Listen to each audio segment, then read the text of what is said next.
personnes qui s'adressent à moi ou à ce type de pratique, c'est des personnes qui n'ont pas trouvé de solution dans d'autres médecines, notamment dans la médecine allopathique. Ces personnes se retrouvent souvent démunies puisque la médecine n'apporte pas forcément les réponses qu'ils attendaient, n'apporte pas les solutions qu'ils attendaient.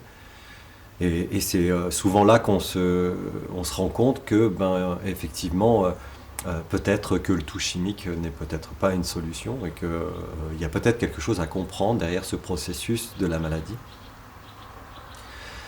Donc on peut aborder effectivement des maladies physiques, mais également des maladies psychologiques, émotionnelles, dépasser la douleur d'un deuil, dépasser la douleur d'une séparation, quelle qu'elle soit, c'est un deuil aussi d'ailleurs,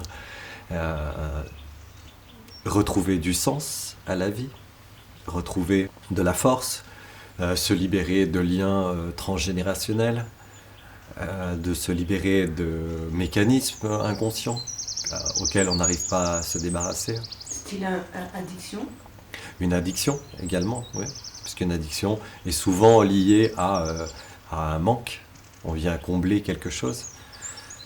Burn-out? Le burn-out également, puisque souvent le burn-out, c'est cette fameuse dissonance cognitive entre ce que mon cœur me dit et ce que ma matière me demande, ce que le contexte dans lequel je travaille me demande. Donc cet épuisement à mettre de l'énergie dans quelque chose qui est voué à l'échec parce que tout à coup une partie de moi m'attire dans un sens, une autre partie m'attire dans l'autre sens, donc je perds énormément d'énergie à essayer de trouver un équilibre et jusqu'au moment où j'ai plus suffisamment d'énergie pour faire le prochain pas.